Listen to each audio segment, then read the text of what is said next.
Okay. हाँ, इसको भी रख लेना। स्टार्ट किया जाए। तो कल हमने क्या पढ़ा था? 50 क्वेश्चन किया था और क्या पढ़ा था? Diversity of plant. ठीक है, तो सबको समझ में आ गया था? कोई डाउट है उस चैप्टर में? You can ask if any doubt. हाँ, तो उसको मैंने 2-3 बार रिविजन करा दिया है, और जब चैप्टर 2 के साथ ही उसको मैं क्या करूँगा, रिवीजन करा दूंगा। ठीक है, वो 5 मिनट का चैप्टर है कि जूलॉजिकल पार्क्स क्या होते हैं। जूलॉजिकल पार्क तुम लोग गए हो? कौन इसमें है जो जूलॉजिकल पार्क नहीं गया है? वही जूलॉजिकल पार्क को ही क्या कहते हैं? जू। तो उसमें बुक में लिख दिया है जूलॉजिकल पार्क, तो आप लोग कंफ्यूज जा रहे हैं। जू ही है, जूलॉजिकल पार्क क्या है? जू ही है। यहाँ पे गोरखपुर में जो जू खुला हुआ, वहाँ पे कभी गए हो तुम लोग? कभी नहीं गए? बहुत सारे एनिमल्स हैं वहाँ पे। और बॉटनिकल गार्डन है। बॉटनिकल गार्डन लखनऊ वाला है। उसका क्या नाम है लखनऊ वाले का? लखनऊ वाले बॉटनिकल गार्डन क्या नाम है?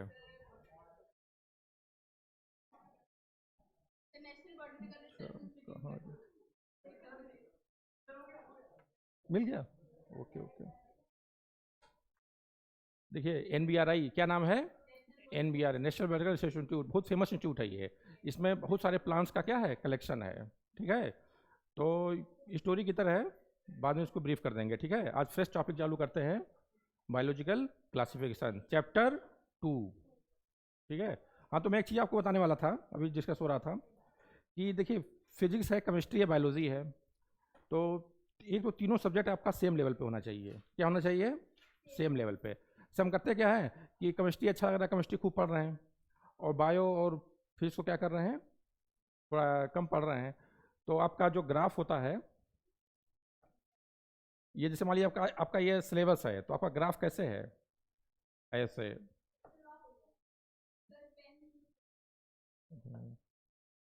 सही हो गया? तो ये आपका ग्राफ ऐसे आता है। पता चला ये आपका बायो है, ये केमिस्ट्री, ये मान लीजिए केमिस्ट्री है, ये क्या है, फिजिक्स है। तो ये क्या है, गड़बड़ चीज़ है।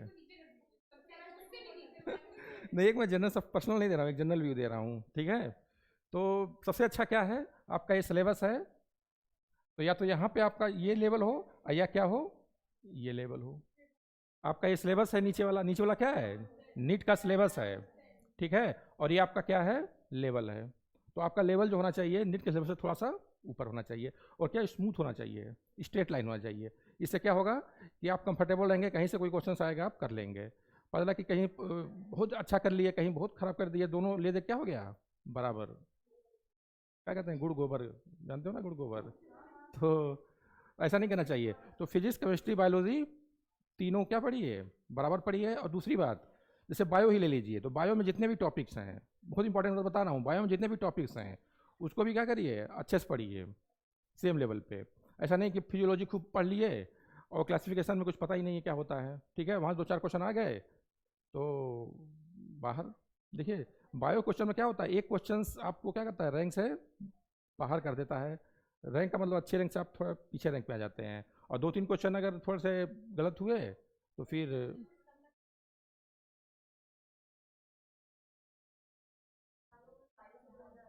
देखिए 90 क्वेश्चंस आपके होंगे बायो के।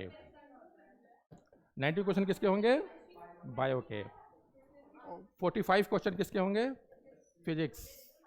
और 45 क्वेश्चन किसके होंगे, केमिस्ट्री। ध्यान से नोट कर लो। हाँ, नहीं तुमको भूल जाएगा, फिर नोट करो।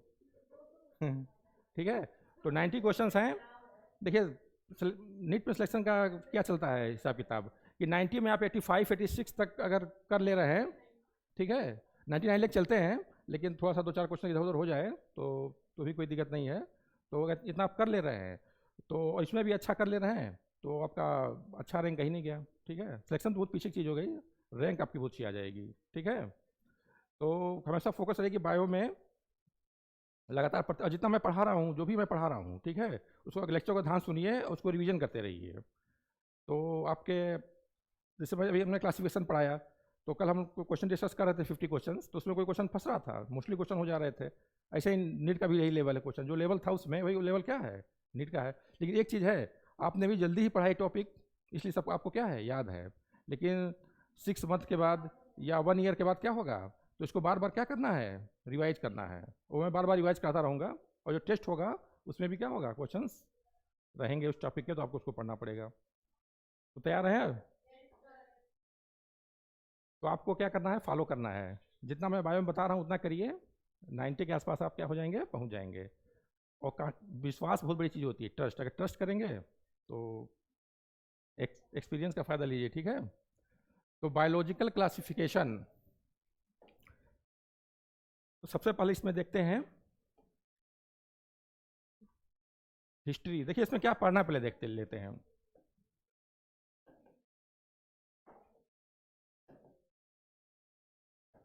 बायोलॉजिकल क्लासिफिकेशन, इसमें पहले हम हिस्ट्री देखेंगे। क्या देखेंगे, हिस्ट्री में देखेंगे कि लिनियस, फिर आपके ये बेंथम एंड हुकर, और एक थे आर.एच. व्हाइटेकर। इन लोगों ने जो क्लासिफिकेशन दिया उसमें सबसे फेमस, सबसे पॉपुलर कौन सा है, आर.एच. व्हाइटेकर, और वही कन्वेंशनली यूज किया जाता है। उसके बाद एक आए थे कार्ल ह्यूइज, उन्होंने सिक्स किंगडम दिया था, इसको भी देखेंगे। उसके बाद सबका एग्जाम्पल देखेंगे कि कौन कौन से क्लास हैं और उसके एग्जाम्पल्स क्या हैं। उसके बाद हम देखेंगे मोनेरा के बारे में। किसके बारे में देखेंगे, मोनेरा के बारे में। उसके बाद पढ़ेंगे प्रोटिस्टा के बारे में, ठीक है। उसके बाद क्या पढ़ेंगे, फंजाई। उसके बाद क्या पढ़ेंगे, प्लांटियन यूनियम, ठीक है। तो आज आई थिंक ये हिस्ट्री हो जाएगा, मोनेरा का कुछ पार्ट हो जाएगा, इतना आज कर लेते हैं। उसके बाद फिर हाँ, बैक्टीरिया काफ़ी लंबा हो जाता है क्योंकि उसे स्ट्रक्चर पढ़ना है, रिस्पिरेशन कैसे हो रहा है। हाँ, तो उसको ब्रीफ कर दूंगा मैं, जो आपने पढ़ लिया है उसको बहुत ज़्यादा डिटेल में नहीं जाना है, ठीक है। और कुछ ना कुछ आपके काम की चीज़ होगी जो मैं पढ़ाऊँगा आज लेक्चर में, भले आपने पढ़ा है लेकिन उसमें से जो कुछ ना कुछ आपको फ़ायदे की चीज़ मिलेगी, ठीक है। तो बेफिक्र रहिए और आराम से लेक्चर सुनिए। तो बायोलॉजिकल क्लासिफिकेशन में सबसे पहले देखते हैं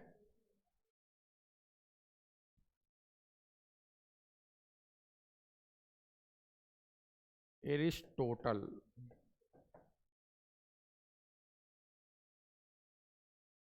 ये सबसे पहले इन्होंने एक साइंटिफिक क्लासिफिकेशन का अटेम्प्ट किया। एरिस्टोटल ने क्या किया, एक साइंटिफिक क्लासिफिकेशन का अटेम्प्ट किया। तो उसमें उन्होंने क्या देखा, उन्होंने एक सिंपल तरीके से प्लांट्स को 3 पार्ट्स में डिवाइड किया। पहला क्या था, ट्री।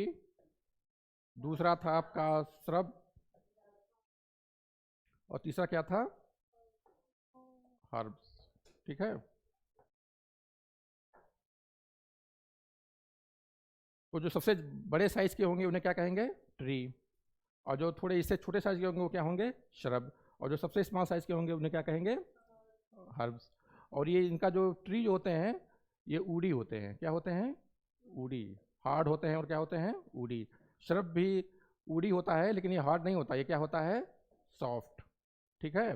और हर्ब क्या होता है, सॉफ्ट होता है, और ऊडी नॉन ऊडी होता है। क्या होता है ये, नॉन, हाँ बहुत सारे हैं। एलगी देखा है, बरसात के मौसम में जो काई लग जाता है, वो तो ग्रास से भी छोटा है, ठीक है। हाँ, अभी देखेंगे आप लोग कहाँ आएंगे, वो हर्ब्स नहीं आते हैं। ये मैं प्लांट्स की बात कर रहा हूँ। ये बहुत प्रिमिटिव क्लासिफिकेशन है। जब इन्होंने क्लासिफिकेशन किया था तो ना तो उसमें मोनेरा थे, ना उसमें प्रोटिस्टा था, कुछ भी नहीं बना था, ठीक है। तो उन्होंने सिंपल तरीके से क्या किया एरिस्टोटल ने, कि 3 पार्ट्स में डिवाइड किया प्लांट को, ट्री, श्रब और हर्ब्स। ट्री का एग्जाम्पल आप लोग जानते ही हैं, कोई एग्जाम्पल बताओ ट्री का, मैंगो ट्री, वेरी गुड। और श्रब का, तुलसी, नहीं तुलसी मान सकते हैं, तुलसी कहीं श्रब में भी रखा होता है। बहुत ज़्यादा डिफ्रेंशिएट नहीं कर पाते हैं, कहीं कहीं कन्फ्यूजन भी हो जाता है। तो तुलसी को श्रब में भी रखते हैं और कहाँ रखते हैं, हर्ब में भी रखते हैं, ठीक है। देखिए गुड़हल का फूल देखें, हिबिस्कस, क्या है, श्रब है कि हर्ब है, श्रब है। उड़ी होता है, बहुत बड़ा नहीं होता है, ठीक है। और इसमें तुम्हें रोज हाँ बता रहा हूँ। देखिए टोमेटो, टोमेटो और क्या है, ग्रास, जितने भी ग्रास हैं किस में आएंगे, हर्ब में, ठीक है। आप क्या पूछ रही थी, रोज, रोज आपका आएगा श्रब में, क्योंकि उसका जो स्टेम होता है उड़ी होता है। रोज का प्लांट देखा है कभी, घर पे लगा होता है, उसका स्टेम क्या होता है, उड़ी होता है। तो रोज क्या हो गया, श्रब हो गया, ठीक है। उसके बाद इन्होंने, एरिस्टोटल ने एनिमल्स को भी डिवाइड किया, केवल प्लांट्स को ही नहीं, किसको डिवाइड किया, एनिमल्स को। तो एनिमल्स को उन्होंने बहुत सिंपल तरीके से किया कि बहुत ज़्यादा अंदर अंदर डीप में नहीं गए। उन्होंने कहा कि आरबीसी प्रेजेंट और आरबीसी absent, absent नहीं लिखवाया था,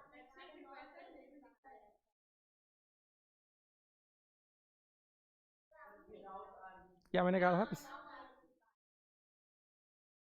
नहीं तो नॉन आरबीसी का मतलब absent ही तो हो गया। हाँ बाद में उसको डिस्कस कर लेना, ठीक है।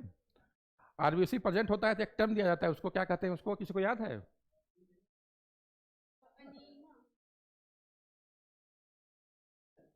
इनाइमा। इसका मतलब क्या होता है, ई लगा हो तो क्या होगा, प्रेजेंट हो, और ए लगा हो तो क्या होगा, अब्सेंट। इसी से याद रखिएगा, अगर टर्म नहीं भी आता एग्जाम में तो ई और ए से याद रखिएगा कि आरबीसी अगर अब्सेंट है तो एनाइमा, और प्रेजेंट है तो इनाइमा, ठीक है। तो ये सिंपल स्टेटोर क्लासिफिकेशन था, क्लियर है। इसके बाद आगे बढ़ा जाए,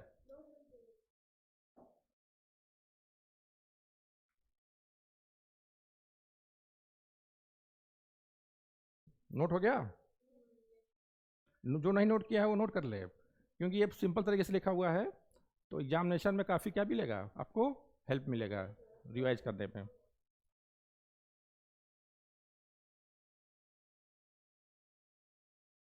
इसके बाद आते हैं आपके एक साइंटिस्ट, उनका नाम है लिनियस। इनके बारे में बहुत पढ़ा है आपने, थोड़ा सा और पढ़ लीजिए। इसके बाद जब टेक्सोनॉमी खत्म हो जाएगी तो इनका नाम कहीं नहीं आएगा, ठीक है, टेक्सोनॉमी में ही आते हैं। तो लिनियस ने क्या किया कि जितने भी ऑर्गेनिजम्स थे दो पार्ट्स में डिवाइड कर दिया। ये बहुत सिंपल, इन्होंने और सिंपल किया, एक प्लांट बोल दिया, प्लांटी, और एक एनिमलिया। दोनों क्या थे, कौन सा कैटेगरी था ये जो लिनियस ने सारे ऑर्गेनिजम्स को दो कैटेगरी में डिवाइड किया, एक में प्लांटी, दूसरा क्या है, एनिमेलिया। तो ये कौन सी कैटेगरी थी, बहुत सारी कैटेगरी ना, 7 कैटेगरी में कौन सी कैटेगरी थी ये, नहीं तो क्राइटेरिया बता रहे हैं, कैटेगरी क्या थी, कितने कैटेगरी हैं टोटल, कल बता पढ़ाया हूँ मैं, किंगडम था, इसे बता रही हैं, क्या था, किंगडम।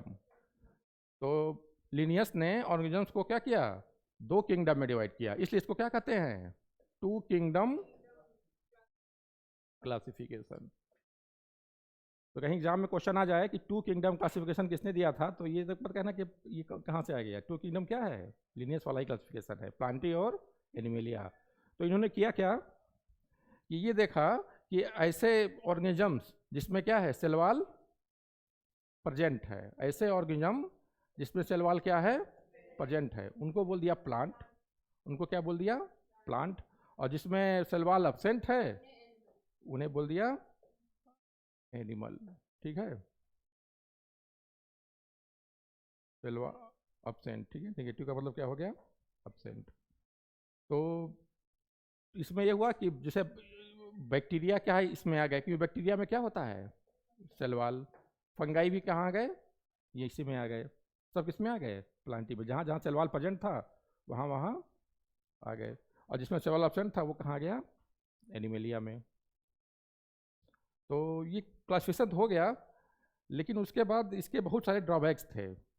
और ड्रॉबैक्स का इफेक्ट क्या हुआ कि जब कोई कोई काम आप करते हैं, कोई सिस्टम बनाते हैं, उसमें ड्रॉबैक्स होता है, तो जो काम होता है उसमें, तो उसमें दिक्कत आती है।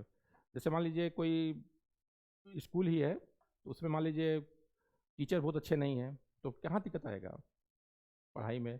तो यहाँ जब प्लांट्स की और एनिमल्स की स्टडी करने में क्या आ रही थी दिक्कत, तो और साइंटिस्टों ने क्या किया, तो पहले देखते हैं क्या क्या दिक्कत आ रही थी। तो अगला हेडिंग देखते हैं,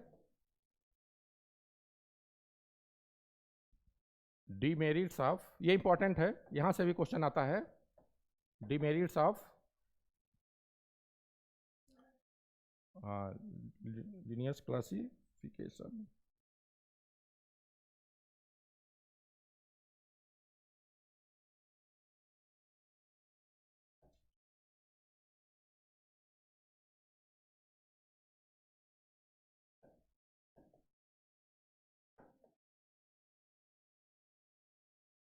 तो इसमें देखिए क्या क्या क्लासिफिकेशन है में दिक्कत आई। सबसे पहले ये दिक्कत आई कि दो टाइप के ऑर्गेनिज्म होते हैं। एक क्या होते हैं, यूनिसेलुलर, और दूसरे क्या होते हैं, मल्टी सेलुलर। तो इन्होंने केवल सेलवाल को देख करके क्या किया, प्लांट्स और एनिमल में ऑर्गेनिज्म को रख दिया। बहुत सारे ऑर्गेनिज्म यूनिसेलुलर थे और बहुत सारे ऑर्गेनिज्म क्या थे, मल्टी सेलुलर। जैसे एग्जांपल के तौर पे अमीबा क्या है, यूनिसेलुलर, और आपका बैक्टीरिया क्या है, यूनिसेलुलर, ठीक है। माइकोप्लाज्मा क्या है, यूनिसेलुलर, और बीजीए क्या है, यूनिसेलुलर। और मल्टी सेलुलर में आपके जैसे मैंगो हो गया, सबसे कॉमन एग्जांपल है, ह्यूमन, ठीक है। और कोई बताइए एग्जांपल मल्टी सेलुलर का, बहुत कॉमन है, डॉग, कैट, ठीक है। तो ये सब क्या है, मल्टी सेलुलर। तो उन्होंने क्या किया कि इसको डिफ्रेंशिएट नहीं किया, सबको क्या किया, एक ही कैटेगरी में डाल दिया। सबको क्या किया, एक ही कैटेगरी में डाल दिया। बस ये देखा कि इसमें सेलवाल प्रेजेंट है। जैसे अमीबा क्या है, एनिमल, अनीमा किस में आएगा, अमीबा इसके अकॉर्डिंग, लीनियस के अकॉर्डिंग एनिमलिया में आएगा। और ये किस में आएगा, डॉग किस में आएगा, एनिमलिया में। तो डॉग को, अमीबा को, दोनों को किस में रखा, एनिमलिया में ही रख दिया। तो ये आपको न्याय संगत लग रहा है, जस्टिफाई हो रहा है। अमीबा एक यूनिट छोटा सा ऑर्गेनिज्म और डॉग इतना बड़ा ऑर्गेनिज्म, उसको, और हम लोगों को भी क्या कर दिया, अमीबा के साथ ही रख दिया। हमारे अमीबा में कोई डिफरेंस ही नहीं है। तो ये क्या होने लगी, हम लोग भी एनिमलिया में आ गए, क्योंकि हमारे अंदर क्या है, सेलवाल एब्सेंट है, ठीक है। तो ये हो गया आपका पहला ड्रॉबैक। तो पहले में बस इतना लिख लीजिए, unicellular and multi cellular organisms are not distinguished. हो गया। आगे देखिए दूसरा ड्रॉबैक क्या था, सबसे मेन पहले लिखो, हाँ ठीक है। प्रोकैरियोटिक एंड यूकैरियोटिक ऑर्गेनिज्म में भी इन्होंने क्या किया, डिफ्रेंशिएट नहीं किया। जैसे एग्जांपल के तौर पे देखिए, बैक्टीरिया क्या है, प्रोकैरियोट।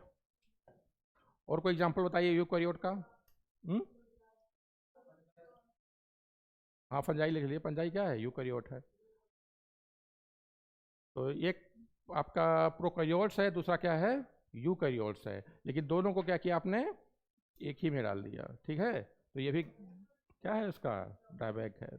प्रोकैरियोट्स का मतलब होता है कि ऐसा ऑर्गेनिज्म जिसमें न्यूक्लियस वेल डिफाइंड ना हो। प्रोकैरियोट्स में क्या होता है, न्यूक्लियस वेल डिफाइंड नहीं होता है, और यूकैरियोट्स में क्या होता है, न्यूक्लियस वेल डिफाइंड होता है, ठीक है। अभी मोनेरा में इसके बारे में पढ़ेंगे डिटेल में, प्रोकैरियोट्स के बारे में, ठीक है। इसके बाद अगला ड्रॉबैक क्या होगा, पोजीशन ऑफ फंगी।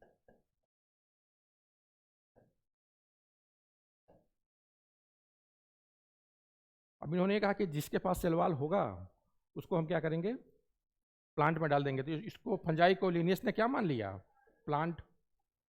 लेकिन जो फंगाई का सेलवाल होता है वो प्लांट की तरह सेलोज का ना होकर के किसका बना होता है, काइटिन का बना होता है, ठीक है। तो काइटिन, इसका तो स्ट्रक्चर अलग हो गया।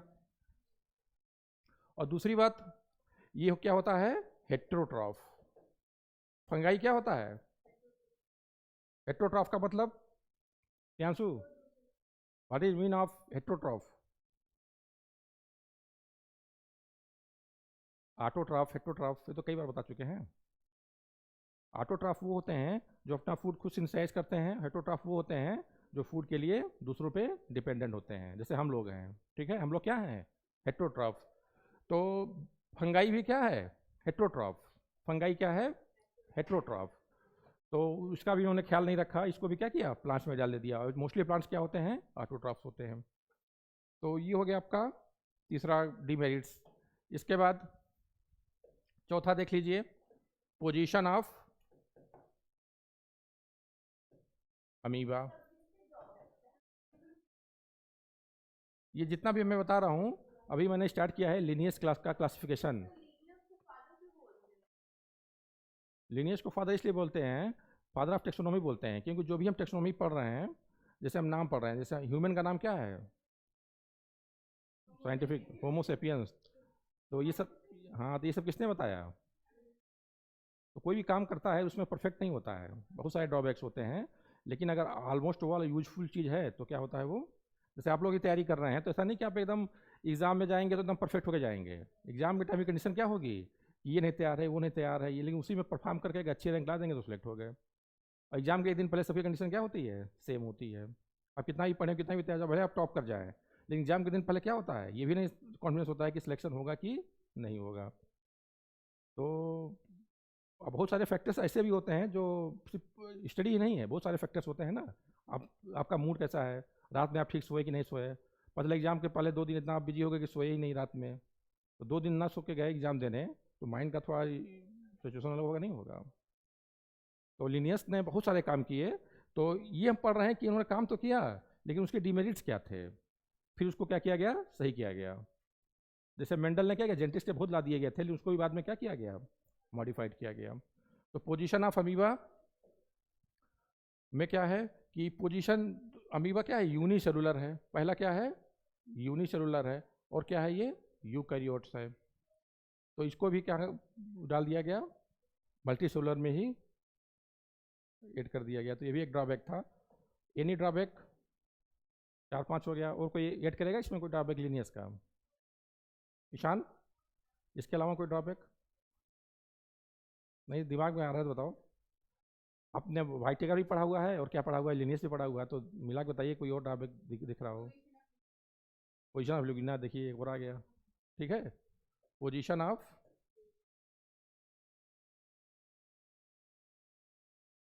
यूग्लिना, यूग्लिना के बारे में सब लोग परिचित होंगे, आई थिंक सब लोग यूग्लिना को जानते हैं, नहीं जानते हैं? यूग्लिना एक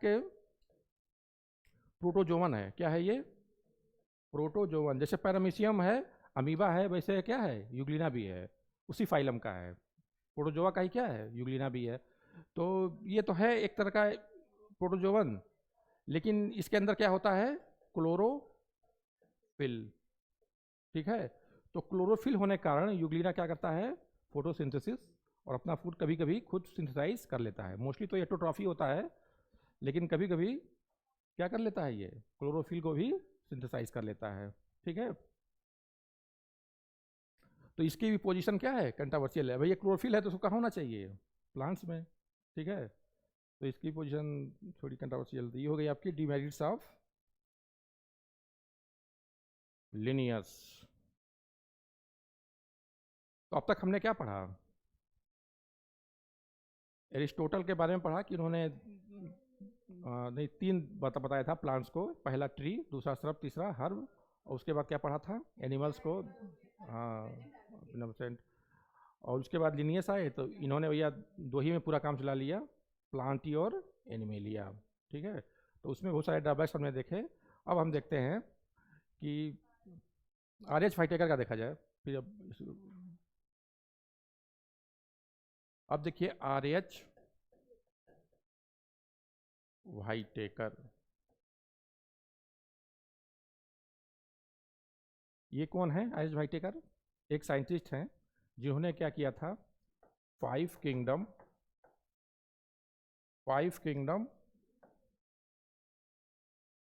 क्लासिफिकेशन दिया था, ठीक है। एक और हैं बेंथम एंड हुकर, इनके बारे में बहुत वो नहीं है, जैसे इनका ज़्यादा इंपॉर्टेंट है, इसलिए इनको बता दे रहे हैं, इसके बाद थोड़ा सा उसका भी चर्चा कर देंगे। हाँ, कल बताया भी था। बेंथम हुकर ने किया क्या था कि जितने भी सीड प्लांट थे, जितने भी सीड प्लांट थे, हाँ 202 थे, वेरी गुड नंबर आपको याद है। तो उनको 3 क्लास में डिवाइड किया। पहला क्या था, डाइकोटिलिडनी, दूसरा क्या था, जिम्नोस्पर्म, और तीसरा क्या था, मोनोकाट। और कितने कितने संख्या सबको नंबर याद है, 34, ठीक। तो ये सबने क्लासीफाई किया। तो इसमें इसके डिमेरिट्स ये थी कि इसमें जिम्नोस्पर्म को क्या रखा, डाइकॉट के बाद। इसका मतलब ये हुआ कि डाइकॉट पहले इवॉल्व हुआ और जिम्नोस्पर्म क्या हुआ, बाद में इवॉल्व हुआ। और ऐसा नहीं होता, पहले क्या हुआ, सबसे पहले कौन इवॉल्व हुआ, जिम्नोस्पर्म, उसके बाद डाइकॉट, उसके बाद मोनोकॉट। बस इतना का जानते हैं आप, तो आपका बेंथम हुकर से क्लासिफिकेशन से कोई भी क्वेश्चन बाहर से नहीं आने वाला है। ठीक है, तो 5 किंगडम क्लासिफिकेशन में देखेंगे हम, RH वाइटेकर ने दिया। तो सबसे पहले इसमें इंपॉर्टेंट पॉइंट्स है क्राइटेरिया। क्राइटेरिया का मतलब होता है क्या क्या चीज़ें उन्होंने कंसीडर किया जब क्लासिफिकेशन किया उन्होंने 5 किंगडम क्लासिफिकेशन का, तो क्या क्या क्राइटेरिया लिया। जैसे लीनियस थे, बताओ कौन बताएगा, ये बताएंगी प्रीति, बता प्रीति, ये बताओ जो लीनियस ने क्लासिफिकेशन किया था उसमें क्राइटेरिया क्या लिया था। प्लांटी और एनिमलिया जो 2 किंगडम डिवाइड किया था पूरे एनिमल्स को, तो उसमें नहीं, प्रीति बताएंगी, तो क्राइटेरिया क्या लिया गया था, लीनियस ने क्या क्राइटेरिया लिया था।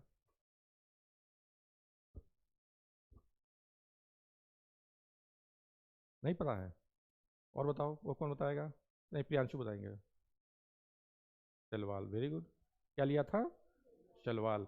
तो वैसे ही इन्होंने क्या किया, RH वाइटेकर थोड़े इंटेलिजेंट आदमी थे, इन्होंने क्या किया, बहुत सारे क्राइटेरिया लिया, सिर्फ एक ना लेकर के क्या लिया, बहुत सारे क्राइटेरिया। पहला क्या लिया, सेल स्ट्रक्चर, ठीक है। दूसरा क्या लिया, सेल ऑर्गेनाइजेशन। उसमें दिया हुआ है थैलस भी मॉड्यूल में। थैलस का मतलब जानते हैं क्या होता है, क्या बॉडी, प्लांट बॉडी, क्या बताया था, प्लांट बॉडी। ऐसा प्लांट बॉडी जो बहुत सिंपल हो, जैसे जो हायर प्लांट्स हैं, जैसे मैंगो है, उसको थैलवाइट नहीं कहेंगे, क्यों नहीं कहेंगे, क्योंकि उसमें स्टेम है, लीफ है, रूट है। बहुत जैसे आपका एल्गी हो गया, वो क्या है, उसकी बॉडी क्या थैलवाइट होती है, क्योंकि उसमें ना तो स्टेम होता है और ना लीफ होता है, ना क्या होता है, रूट हो, डिफ्रेंशिएट नहीं होता है, प्लांट स्ट्रक्चर होता है सिंपल सा, उसको थैलवाइट कहते हैं। तो सेल ऑर्गेनाइजेशन मतलब क्या हुआ कि सेलुलर लेवल पे है, कि टिश्यू लेवल पे है, कि किस लेवल पे है। तीसरा क्या लिया था उन्होंने, मोड ऑफ न्यूट्रिशन।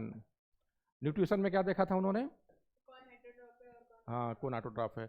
उसके बाद क्या लिया था उन्होंने, चौथा रिप्रोडक्शन। रिप्रोडक्शन के बाद क्या किया था, फाइलो, ऑलमोस्ट सारी इंपॉर्टेंट पॉइंट चीज़ें उन्होंने क्या किया, ले लिया। तो आपको सबसे इंपॉर्टेंट चीज़ RH वाइटेकर में सबसे पहला बात यही याद करना है कि कितने क्राइटेरिया थे, तो 5 क्राइटेरिया थे। 5 क्राइटेरिया आपको क्या होना चाहिए, याद होना चाहिए, ठीक है। Cell structure, organisation, nutrition, reproduction और फाइलोजेनिक, ठीक है। अब देखते हैं कि कितने टॉप पार्ट में इन्होंने डिवाइड किया, थोड़ी इनकी स्टोरी देखते हैं। तो 5 किंगडम में, नाम ही क्या इसका है, 5 किंगडम, तो कितने किंगडम में डिवाइड होगा ये, 5। पहला किंगडम क्या है, मोनेरा। उसके बाद क्या है, प्रोटिस्टा। उसके बाद आपका है फंगाई। फिर होगा आपका प्लांटी, और सबसे लास्ट में क्या होगा, एनिमेलिया, ठीक है। तो ये 5 किंगडम में उन्होंने बांट दिया। और किस बेस पे बांटा, 5 क्राइटेरिया था। तो सबसे पहले आपका मोनेरा है, तो मोनेरा में जितने भी प्रोकैरियोट्स थे सबको उन्होंने क्या किया, इसी में डाल दिया, कई सारे प्रोकैरियोट्स एक जगह आ गए। एग्जाम्पल, बैक्टीरिया, और क्या है, बीजीए, माइकोप्लाज्मा, ईस्ट, ईस्ट तो इसमें नहीं आएगा। माइकोप्लाज्मा के और बताइए कोई एग्जाम्पल बढ़िया, आर्की बैक्टीरिया, हाँ ये इंपॉर्टेंट है, आर्की बैक्टीरिया। बैक्टीरिया एक ही चीज़ है, ठीक है। तो अभी सबको डिटेल में पढ़ना है, तो अभी थोड़ा सा एग्जाम्पल देख लेते हैं। तो आर्की बैक्टीरिया के बारे में आप जानते होंगे, ये क्या है, ओल्डेस्ट लिविंग फॉसिल। ये इस प्लेनेट का, इस अर्थ का सबसे क्या है, ओल्डेस्ट ऑर्गेनिज्म है, ठीक है। और इसका एक खास बात क्या है कि आज भी क्या है, जीवित है।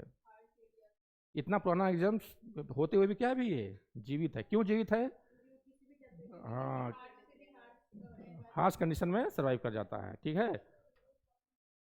हम्म। हाँ वो पढ़ाएंगे तो बताएंगे। हाँ बताया था, बताएंगे आगे भी। तो ये हो गया आपका मोनेरा।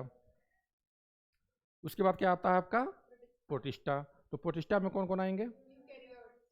यूनिसेलुलर। बस एक लाइन अगर आप याद रखेंगे तो आपका काम हो गया। यूनिसेलुलर यू कैरियोट्स, ठीक है, यूनिसेलुलर यू कैरियोट्स। अब आपको याद करना है कि कौन कौन से ऑर्गेनिज्म है जो यूनिसेलुलर यू कैरियोट्स हैं। बताओ ईशान, चार पांच बताओ। डायनोफ्लेजेस, वेरी गुड। और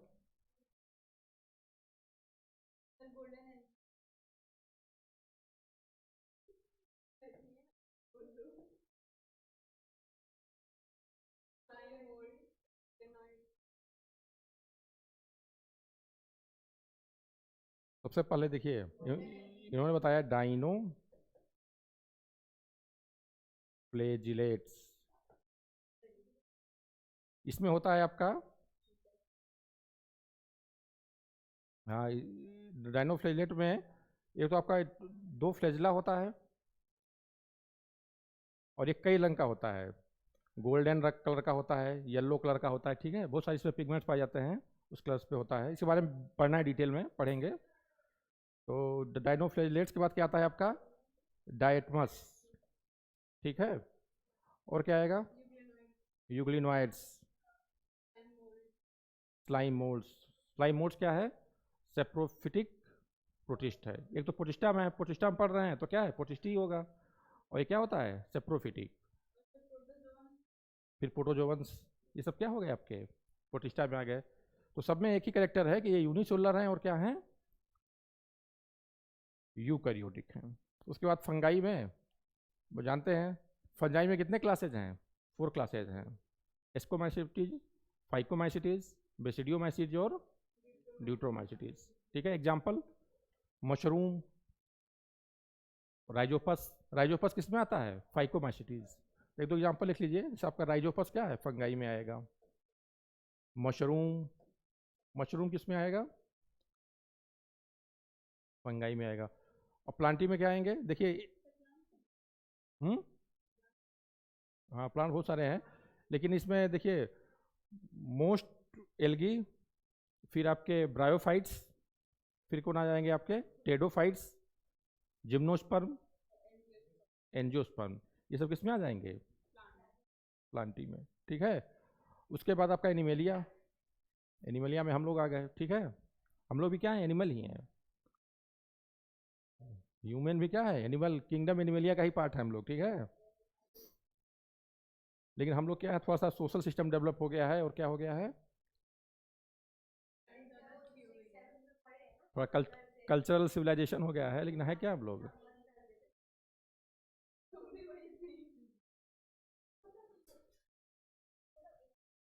हम्म।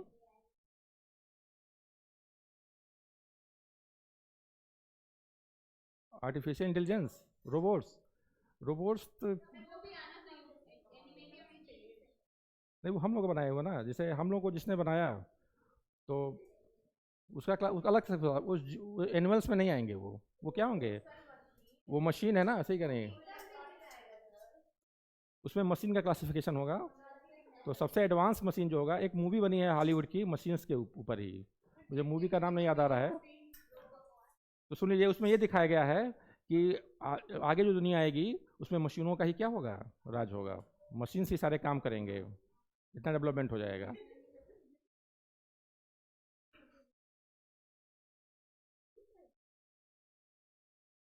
तो हम क्या देख रहे थे? फाइव किंगडम क्लासिफिकेशन जो हाइटेकर ने दिया था, सबका एग्जाम्पल देख लिया हमने। और क्या देख लिया? एनिमल एग्जाम्पल तुम बता दो।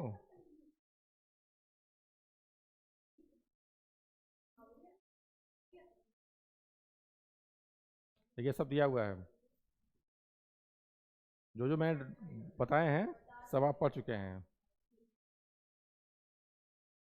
ये भी बता दी, स्पर्मेटोफाइटा, डाइकोटिलीडन, जिम्नोस्पर्म, देखिए सब आपको याद है। Merits of Bentham and Hooker, अरे सब पढ़ चुके हैं आप लोग। नेचुरल है, बता दिया था ना, क्या है ये, नेचुरल है। और फ्लोरा कैरेक्टर को क्या किया था उन्होंने, प्रियॉरिटी दिया था, ठीक है। और जो एक क्वेश्चन में करा रहा था उसमें देखिए एक्चुअल ऑब्जर्वेशन वाला था, याद आ रहा है। हाँ तो सही है, वही होगा। और ये आर्डर मैंने बताया था, ये आर्डर होता है, ठीक है।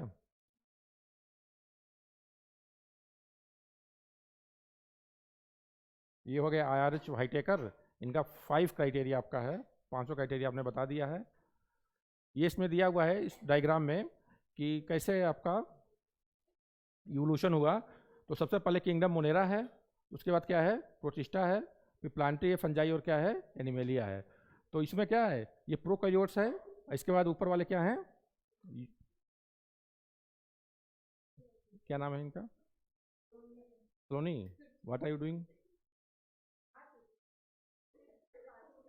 ठीक ठीक, ओके ओके, फ्रेश हो क्या जा रहा है। और किसी को जाना है,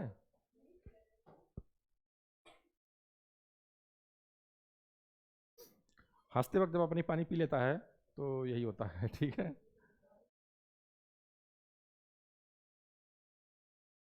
तो ये डायग्राम समझ में आ रहा है। हाँ 2 मिनट ब्रेक ले लो। हाँ ठीक ठीक।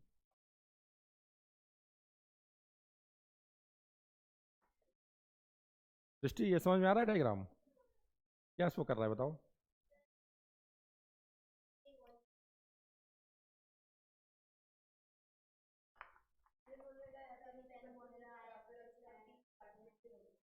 हम्म, देखिए इस डायग्राम की विशेषता ये है कि एक डायग्राम में उसने बहुत सारी चीज़ें बता दी हैं।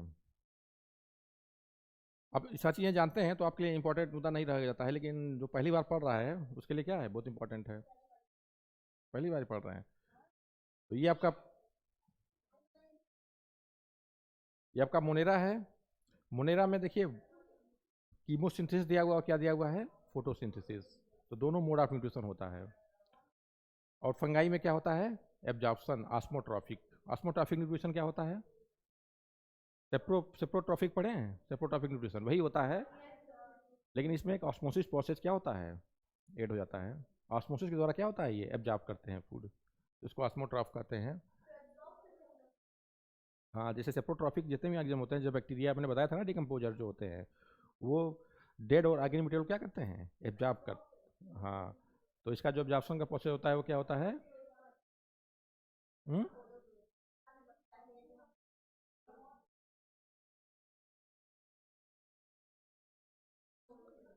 होलोजोइक, होलोजोइक में जैसे आप फूड लेते हैं, सॉलिड फूड, और उसको क्या करते हैं, डाइजेस्ट करते हैं, वही होलोजोइक। हाँ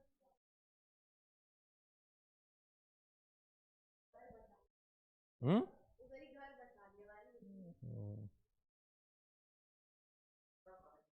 हाँ ठीक ठीक, जल्दी आओ जल्दी आओ।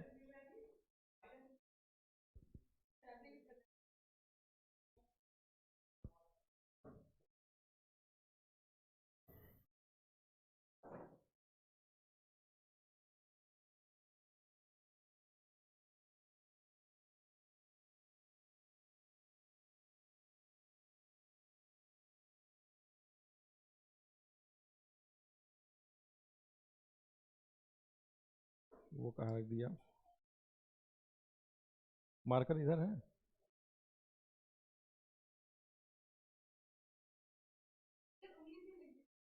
हाँ हो जाएगा। हाँ पता नहीं कहाँ गया मार्कर, ये मैं पूछ रहा हूँ।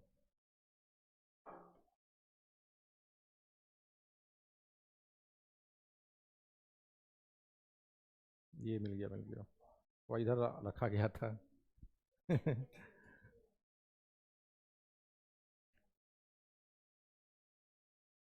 सब चीज़ें आपको पता है, mode of nutrition, autotrophic, heterotrophic, और क्या है, हेट्रोट्रॉफी, मल्टी। देखो एक बार बोल रहा हूँ, पूरी बात सुन लीजिए ध्यान से। ये क्या है, किंगडम मोनेरा, ठीक है। ये फिर क्या इवाल्व हुआ, किंगडम प्रोटिस्टा, ये किंगडम प्लांटी, ये किंगडम फंजाई, ये क्या, किंगडम एनिमेलिया, ठीक है। तो किंगडम मोनेरा में ये दिखाया जा रहा है कि ये प्रोकैरियोट्स हैं और इनमें मोड ऑफ न्यूट्रिशन क्या है, कीमोसिंथेटिक और फोटोसिंथेटिक, ठीक है। और ये क्या है, ये एब्जॉर्प्शन से भी करते हैं, ऑस्मोट्रॉप भी हैं। उसके बाद आपका किंगडम प्रोस्टिस्टा में दिखाया गया है कि ये भी क्या है, फोटोसिंथेटिक भी होते हैं, ऑस्मोट्रॉप भी होते हैं, और क्या होते हैं, होलोजोइक होते हैं या इंजेक्शन से द्वारा करते हैं, ठीक है। उसके बाद आपके मल्टी सेलुलर में आ जाते हैं। मल्टी सेलुलर में आपके प्लांटी है, उसका दिखाया गया है कि मोड ऑफ न्यूट्रिशन प्लांटी में क्या होता है, ऑटोट्रॉपिक होते हैं ये, ठीक है। और एनिमेलिया क्या होते हैं, हेट्रोट्रॉपिक, ठीक है। और उसके बाद इकोलॉजिकल रोल में क्या होता है, प्लांट्स आपके प्रोड्यूसर हैं, और ये बैक्टीरिया क्या है, डिकम्पोजर है, और इनमें हम लोग क्या हैं, कंज्यूमर हैं, ठीक है। आगे देखते हैं। ये सारे एग्जाम्पल्स हैं जो मैंने बताए हैं। ये देख लीजिए, ये इंपॉर्टेंट है। ये पूरा आपका एक टेबल में क्या किया है, समराइज कर दिया है। तो एक बार मैं बता रहा हूँ, आप सुन लीजिए। सबसे पहला कैरेक्टर क्या लिया गया है, सेल टाइप। तो मोनेरा क्या होता है, prokaryotes. Protista, fungi, Plantae, animalia क्या होते हैं, यूकैरियोट्स, ठीक है। सेल वॉल कैसा होता है मोनेरा का, पेप्टाइडोग्लाइकान का बना होता है। पेप्टाइडोग्लाइकान मतलब नॉन सेलोजिक होता है। और प्रोटिस्टा में क्या होते हैं, कुछ प्रोटिस्टा में सेल वॉल प्रेजेंट होते हैं और कुछ प्रोटिस्टा में क्या होते हैं, एब्सेंट होते हैं। फिर आपका फंजाई है, फंजाई में क्या होते हैं, सेल वॉल प्रेजेंट होता है लेकिन सेलुलोज के जगह पे क्या होता है, काइटिन। उसके बाद प्लांटी में क्या होगा आपका, सेलोजिक सेल वॉल होगा। एनिमेलिया में क्या सेल वॉल प्रेजेंट होगा। न्यूक्लियर मेम्ब्रेन जो है मोनेरा में एब्सेंट होता है, बाकी सब में क्या होता है, प्रेजेंट होता है। बॉडी ऑर्गेनाइजेशन क्या मोनेरा में होता है, सेलुलर। प्रोटिस्टा में भी सेलुलर, क्योंकि दोनों क्या होते हैं, यूनिसेलुलर। और उसके बाद क्या होता है, फंजाई मल्टी सेलुलर। टिश्यू या ऑर्गन सिस्टम प्लांटी में, और टिश्यू ऑर्गन सिस्टम क्या आ जाएगा, एनिमेलिया में। हाँ, नहीं मल्टी सेलुलर, जैसे पहले जो स्टार्टिंग के एनिमल्स हुए जैसे प्रोटोजोअन्स, ये क्या हुए, यूनिसेलुलर। उसके बाद पोरीफेरा क्या हो गया, मल्टी सेलुलर। उसके बाद निडेरिया आ गया, तो ये क्या किस लेवल पे आ गया, टिश्यू लेवल पे आ गया। फिर जैसे जैसे प्रोटोजोआ क्या उसे आगे बढ़ता गया है फाइलम, वैसे वैसे कॉम्प्लेक्सिटी क्या हो गई, बढ़ती गई। हम लोग किस लेवल पे हैं, ऑर्गन लेवल पे। किस लेवल पे हैं, ऑर्गन। हाँ, ऑर्गन सिस्टम हमारे अंदर ना कई ऑर्गन मिलकर क्या बन गया है, ऑर्गन सिस्टम। तो एनिमलिया में प्रेजेंट हो गया। हाँ, ये हो गया। फिर मोड ऑफ न्यूट्रिशन देखिए, मोनेरा में ऑटोट्रॉपिक भी और क्या है, हेट्रोट्रॉपिक है। ऑटोट्रॉपिक में दो होते हैं, कीमोसिंथेटिक और फोटोसिंथेटिक। और हेट्रोट्रॉपिक में क्या है, सेप्रोफिटिक और पैरासिटिक। इसको हम डिटेल में देखेंगे। फिर प्रोटिस्टा में क्या देखेंगे, ऑटोट्रॉपिक और हेट्रोट्रॉपिक। बहुत सारे प्रोटिस्ट ऐसे होते हैं जो फोटोसिंथेटिक होते हैं, इसलिए वो क्या हो गए, ऑटोट्रॉपिक। उसके बाद आपका गया हेट्रोट्रॉपिक। फंगाई में देखिए, फंजाई मोस्टली क्या होता है, मोस्टली क्या सारे फंजाई आपके हेट्रोट्रॉपिक होते हैं। हेट्रोट्रॉपिक में भी दो डिवीजन है, एक आपके सेप्रोफिटिक है, दूसरे क्या है, पैरासिटिक। फिर आपका प्लांटी में ऑटोट्रॉपिक होते हैं, जो भी ग्रीन प्लांट है क्या है, ऑटोट्रॉपिक हैं। और हम लोग क्या हैं, हेट्रोट्रॉपिक हैं, ठीक है। तो इतने में कोई कंफ्यूजन है, आगे बढ़ा जाए। और फर्टिलाइजेशन देख लीजिए, इसमें ये मोड ऑफ रिप्रोडक्शन, बैक्टीरिया में हमने बताया था मोनेरा में कंजुगेशन के द्वारा क्या होता है, रिप्रोडक्शन होता है। और प्रोटिस्टा, फंजाई, प्लांटी, एनिमलियम क्या होता है, फर्टिलाइजेशन। फर्टिलाइजेशन को ही क्या कहते हैं, शिनगेमी। हाँ, थोड़ा सा उसमें ट्यूब, जैसे आपका प्रोटिस्टा में बहुत सारे हैं, जैसे इसमें आपका कंजुगेशन ट्यूब बन रहा है, वैसे प्रोटिस्टा में होता है क्या बन जाता है, कंजुगेशन ट्यूब बन जाता है, उसको क्या बोल देते हैं, कंजुगेशन। और सिनगेमी क्या है, फर्टिलाइजेशन ही है। प्रिमिटिव जो ऑर्गेनिज्म उसमें क्या बोल देते हैं, सिनगेमी बोल देते हैं, ठीक है। फर्टिलाइजेशन क्या होता है, सबको पता है फर्टिलाइजेशन, प्रियांशु पता है। मेल और फीमेल गैमीट जब फ्यूज होते हैं तो क्या कहते हैं उसको, कोई भी ऑर्गेनिज्म हो, जैसे मान लिया वो है प्रोटिस्टा है चाहे फंजाई है, उसमें एक क्या होता है, मेल गैमीट, और दूसरा क्या बनता है, फीमेल गैमीट। तो दोनों फ्यूज होकर क्या बनाते हैं, जाइगोट। इस प्रोसीजर को क्या कहते हैं, फर्टिलाइजेशन, ठीक है। ये हो गया आपका। अब अगला नाम आता है कार्ल वीज का। क्या नाम आता है, तो ये साइंटिस्ट है कार्ल ह्यूज। इन्होंने क्या किया, 6 किंगडम क्लासिफिकेशन दिया। क्या दिया? 6 किंगडम। उसमें क्या किया इन्होंने कि जितने भी ऑर्गेनिजम्स हैं उनको 3 डोमियंस में डिवाइड कर दिया। कितने डोमियंस में डिवाइड किया? 3 डोमियंस। डोमियंस क्या है? Super kingdom. क्या है ये? Super kingdom. किंगडम से भी बड़ा है। अब तक सबसे बड़ा कौन था? किंगडम। 7 कैटेगरी थी, उसमें सबसे बड़ा कौन, बिगेस्ट कौन था? किंगडम। अब इससे ही बड़ा क्या गया? डोमियन। तो 3 डोमियन को बांटा उन्होंने, पहला आर्किया, दूसरा बैक्टीरिया, तीसरा क्या था? यूकेरिया। तो आर्किया में आपका एक ही है, आर्की बैक्टीरिया। और बैक्टीरिया में क्या हो गया? You bacteria. जितने भी बैक्टीरिया है उसको क्या कहा गया? You bacteria. और यूकेरिया में कौन कौन आ गया? Protista, fungi, Plantae, animalia. कहने का मतलब ये है कि बैक्टीरिया और आर्की बैक्टीरिया को छोड़ करके सबको किस में डाल दिया गया? यूकेरिया में। और उसके बाद आपके जो बचे आर्की बैक्टीरिया और यू बैक्टीरिया, इसको कहाँ डाल दिया गया? 2 किंगडम में। तो बैक्टीरिया के लिए अलग किंगडम बन गया, बैक्टीरिया के लिए क्या बन गया? अलग किंगडम। जो ये था कार्ल ह्यूज का क्लासिफिकेशन। ये सीक्वेंस ऑफ आरएनए। आरएनए जानते हैं? आरएनए 3 टाइप का होता है। राइबो न्यूक्लिक एसिड कहते हैं इसको, आरआरएनए,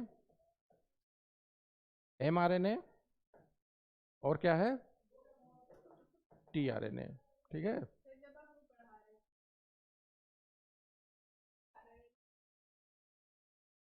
हाँ, मैंने एक बार थोड़ा सा प्रोटीन सिंथेसिस के बारे में बताया था। एक्चुअली डीएनए हो गया।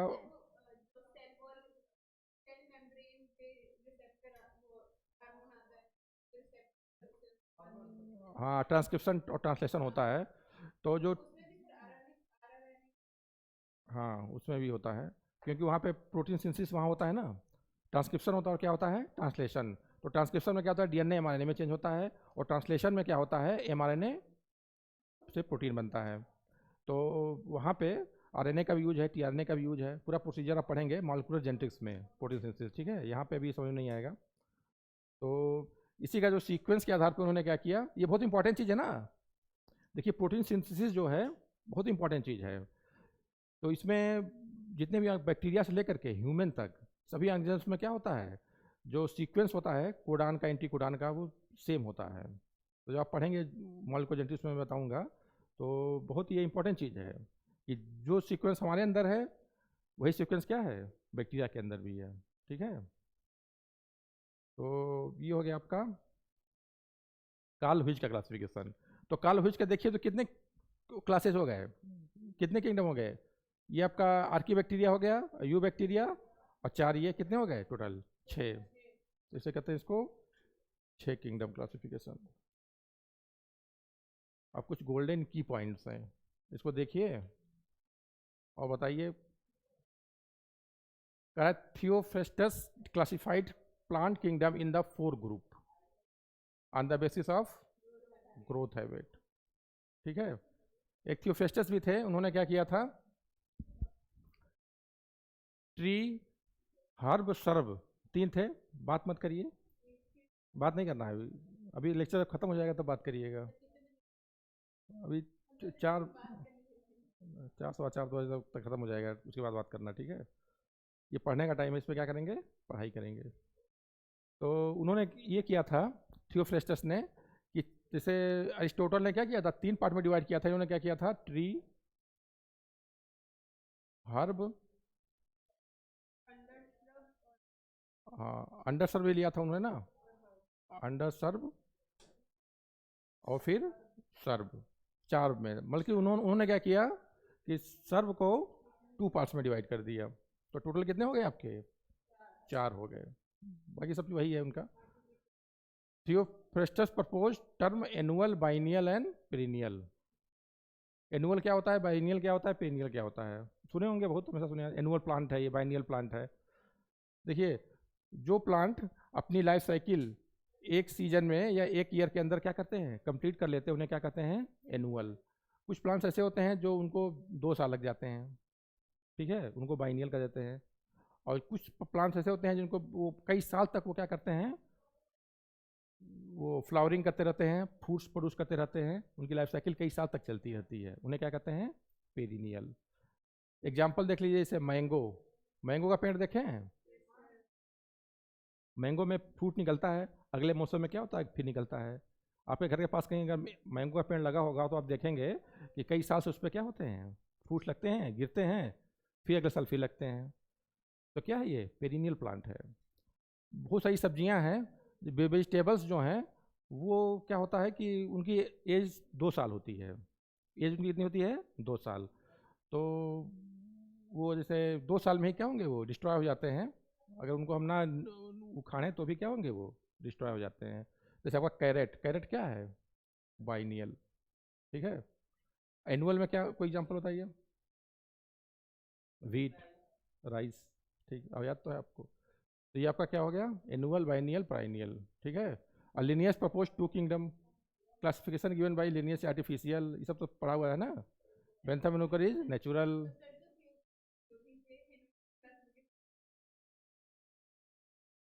किस बेस पे किया था इन्होंने ये, हाँ, आर्टिफिशियल ही होगा। देखिए हमेशा एक बात ध्यान रखिएगा कि फ्लोरल कैरेक्टर को अगर हम प्रियरिटी दे रहे हैं तो क्या होगा, वो नेचुरल, और वेजिटेटिव कैरेक्टर को प्रियरिटी दे तो क्या होगा, वो artificial. Whittaker give the 5 kingdom, monera, protista, fungi, animalia, अभी आपने पढ़ा है, ठीक है। इट्स ओके, आगे देखते हैं।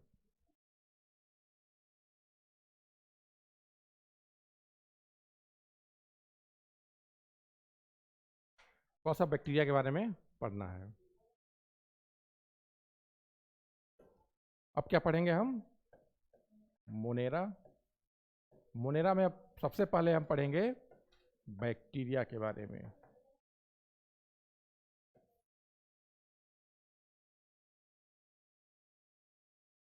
तो बैक्टीरिया में क्या क्या पढ़ना है हमको, हैबिटेट,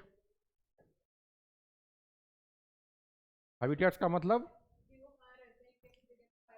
कैसे यहाँ पे पाए जाते हैं।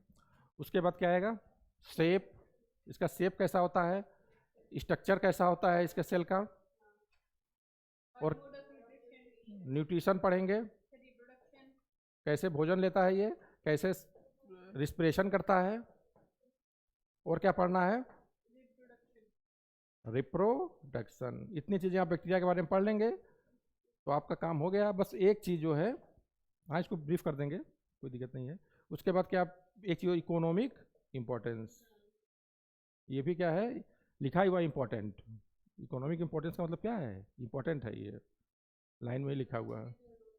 हाँ, तो इसमें क्या क्या यूजफुल चीज़ें हैं और क्या क्या हार्मफुल चीज़ें हैं। इकोनॉमिक इम्पोर्टेंस में क्या पढ़ेंगे, क्या हमारे लिए फ़ायदेमंद चीज़ें हैं और क्या हमारे लिए, कुछ सर दर्द कर रहा है प्रीति, पानी नहीं पी, सर दर्द कर रहा हो तो प्रीति, समझ में आ रहा क्या बता रहे हैं, बैक्टीरिया में क्या क्या पढ़ना है। हम्म, तो सबसे पहले देखते हैं हैबिटेट के बारे में, क्या देखते हैं।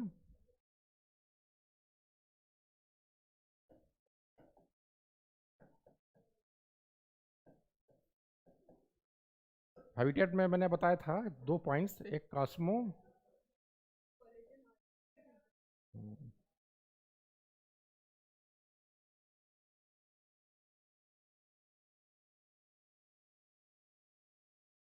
और क्या बताया था, यूबी कूटस। कॉस्मोपॉलिटन का मतलब होता है, हाँ, गॉड एवरीवेयर जो प्रेजेंट हो, कोई ऐसी चीज़ जो हर जगह पाई जाए उसे क्या कहेंगे, कॉस्मोपॉलिटन। तो बैक्टीरिया भी क्या होता है, ऑलमोस्ट हर जगह प्रेजेंट होता है, इसलिए इसको क्या कहते हैं, कॉस्मोपॉलिटन, कॉस्मोपॉलिटन। और इसको एक टर्म और दिया गया है, यूबिक्विटस, क्योंकि बहुत सारे इसके एक दो एक्सेप्शन है जहाँ बैक्टीरिया नहीं पाया जाता है, इसलिए इसको क्या कह देते हैं, यूबिक्विटस। यूबिक्विटस का मतलब होता है कि, हाँ, 1 स्टेप लेस देन कॉस्मोपॉलिटन्स, ठीक है। तो बैक्टीरिया आर यूबिक्विटस, दोनों में सबसे एक्यूरेट क्या है, बैक्टीरिया आर यूबिक्विटस, ठीक है। अगर ऑप्शन में कॉस्मोपॉलिटन है तो भी टिक कर दीजिएगा, कंफ्यूज मत रहिएगा। हम्म, बिल्कुल, दोनों में किसको पैडी देंगे, यूबिक्विटस को। उसके बाद आपका आता है शेप ऑफ बैक्टीरिया क्या आता है? बैक्टीरिया में बस जितने भी बैक्टीरिया हैं 4 टाइप के हैं, 4 शेप के। पहला क्या है? स्फेरिकल, रॉड,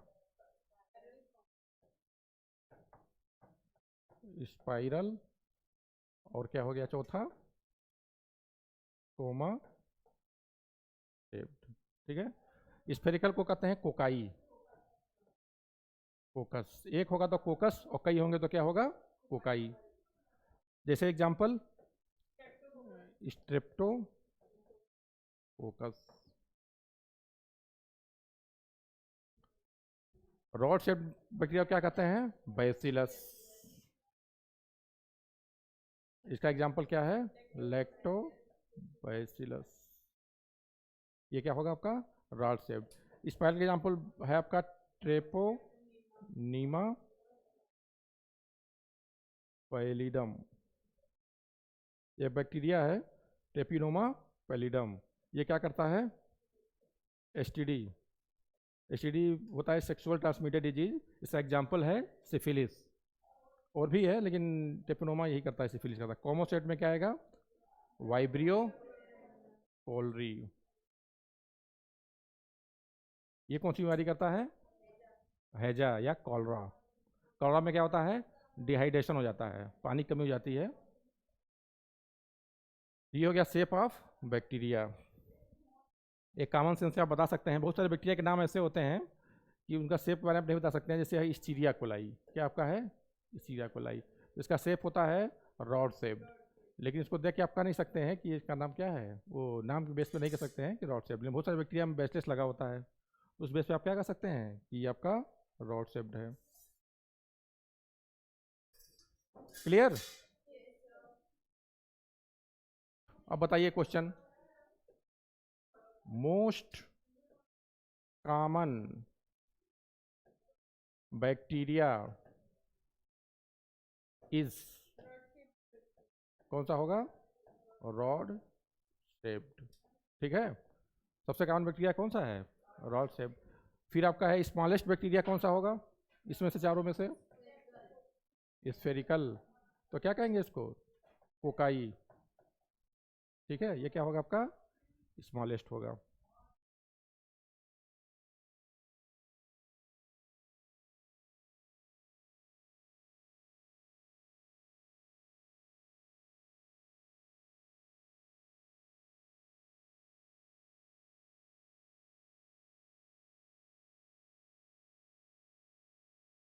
नोट करिए तब तक।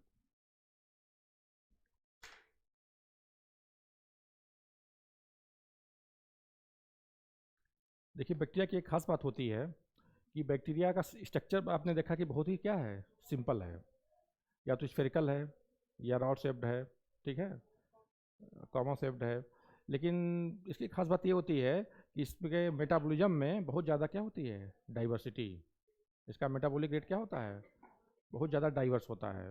फॉर एग्जाम्पल के तौर पे देखिए कि अभी आपने पढ़ा था न्यूट्रिशन, न्यूट्रिशन इन बैक्टीरिया। तो न्यूट्रिशन बैक्टीरिया कैसे करता है? बहुत सारे मोड ऑफ न्यूट्रिशन है। पहला क्या है? फोटोसिंथेटिक। दूसरा क्या है? कीमोसिंथेटिक। तीसरा क्या है? पैरासिटिक। फिर क्या है? सेप्रोफिटिक। ठीक है, और भी है, सिम्बायोटिक भी है। ठीक है। तो इतने सारे मोड ऑफ न्यूट्रिशन है। तो इसका मतलब क्या है कि इसका जो मेटाबॉलिज्म है क्या है? बहुत ज़्यादा कॉम्प्लिकेटेड है। डाइवर्सिटी इसके मेटाबॉलिज्म में क्या है? बहुत ज़्यादा डाइवर्सिटी है। तो लिखे हो तो ठीक है, नहीं लिखे हो तो एक लाइन लिख लीजिए कि bacteria consist of simple cell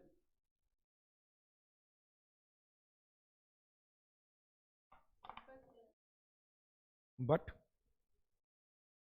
diversity of but large diversity of metabolism is present। या लिखिए कॉम्प्लेक्स डाइवर्सिटी। क्या लिख लीजिए? Complex diversity.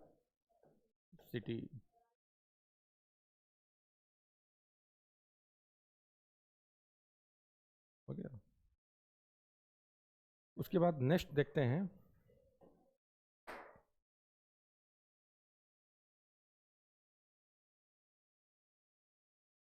स्ट्रक्चर, किसका स्ट्रक्चर? बैक्टीरिया का। तो बैक्टीरिया के स्ट्रक्चर में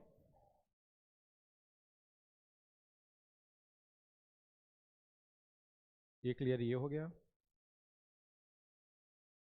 एक लेयर क्या हो गया उसके अंदर, और एक लेयर और दूसरे कलर से बना दें,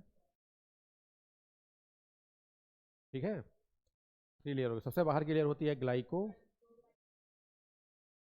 कैलिक्स, उसके अंदर क्या होता है? Cell wall. उसके बाद क्या होता है? प्लाज्मा मेम्ब्रेन, ठीक है। और इसके अंदर क्या होगा? साइटोप्लाज्म। कहने का मतलब ये है कि बैक्टीरिया के सेल में साइटोप्लाज्म क्या होता है? प्रेजेंट होता है।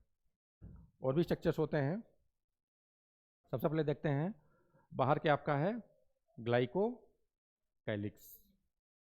तो ग्लाइको कैलिक्स में बताया था मैंने कि 2 टाइप्स का होता है। एक पहला क्या होता है? स्लाइम लेयर और कैप्सूल।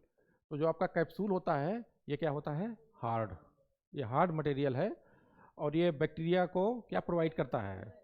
वायरुलेंस। वायरुलेंस का मतलब पैथोजेनिसिटी। तो जिस बैक्टीरिया में कैप्सूल होता है इसका मतलब वो क्या है? खतरनाक है। वो क्या करेगा? डिजीज काज करेगा, ठीक है। और स्लाइम लेयर क्या होता है? सॉफ्ट होता है। अब बहुत सारे बैक्टीरिया हैं जो स्लाइम लेयर होता है और डिजीज काज करते हैं, लेकिन वो उतने बहुत स्ट्रांग नहीं होते हैं। उनको जैसे दवाओं से या एंटीबायोटिक से क्या किया जा सकता है? किल किया जा सकता है। लेकिन ये कैप्सूल वाले क्या होते हैं? इनके ऊपर बहुत हार्ड कवरिंग होती है, तो इनको किल करना क्या होता है? थोड़ा सा कठिन होता है, ठीक है। तो ये हो गया आपका ग्लाइकोकैलिक्स। उसके बाद क्या आपका आएगा? Cell wall. तो देखते हैं थोड़ा सा सेल वॉल के बारे में।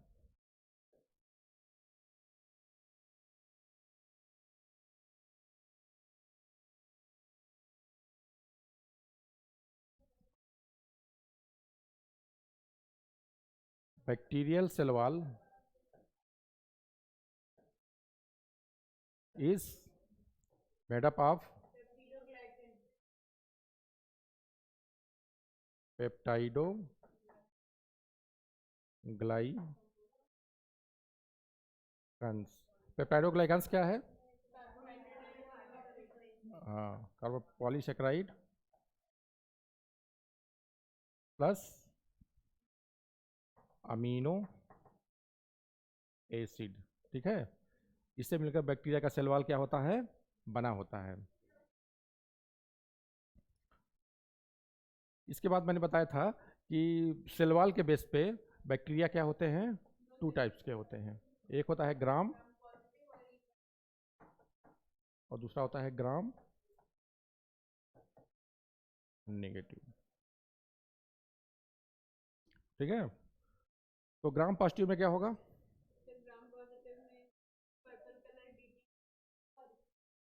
हम्म,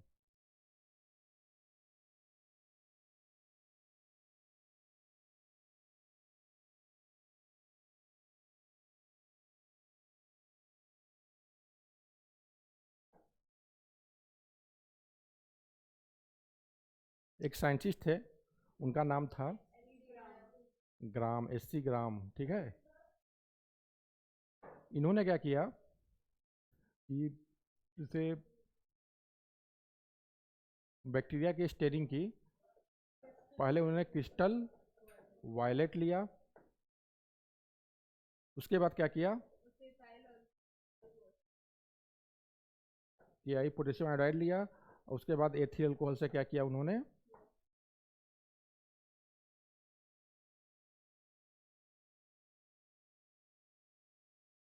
वाश किया, ठीक है। उसमें ये देखा कि मान लीजिए 2 टाइप के बैक्टीरिया हैं।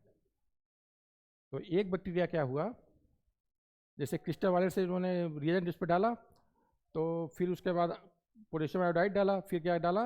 एथिल कोहल। तो एथिल कोहल से वाश करने के बाद जो ग्राम पॉजिटिव बैक्टीरिया था उसकी वाल क्या हो गई, वायलेट। हाँ तो क्या हो गए, हाँ तो वायलेट कलर क्या हो गया इसका, रिटर्न। हाँ यहाँ वायलेट कलर तो है, वायलेट कलर क्या हो गया, रिटर्न।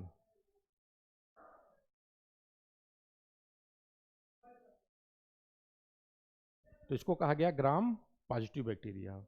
जिस बैक्टीरिया का वायलेट कलर क्या हो गया, रिटर्न रहा, उसे क्या कहा गया, ग्राम पॉजिटिव बैक्टीरिया।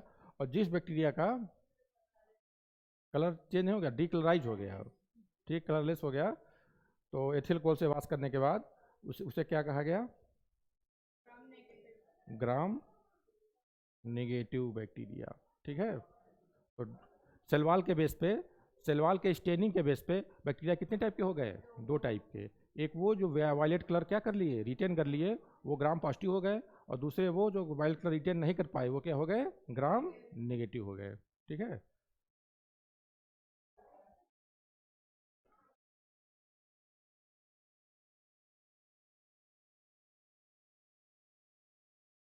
उसके बाद देखते हैं प्लाज्मा मेम्ब्रेन।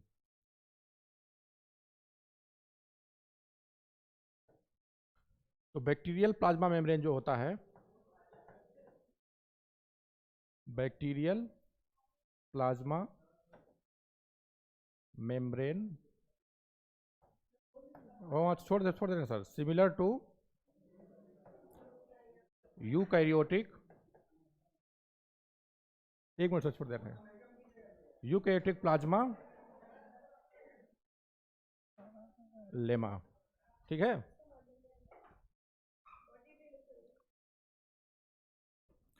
जो बैक्टीरिया का प्लाज्मा मेम्ब्रेन होता है वो यूकैरियोटिक सेल का प्लाज्मा मेम्ब्रेन के क्या होता है, सिमिलर होता है।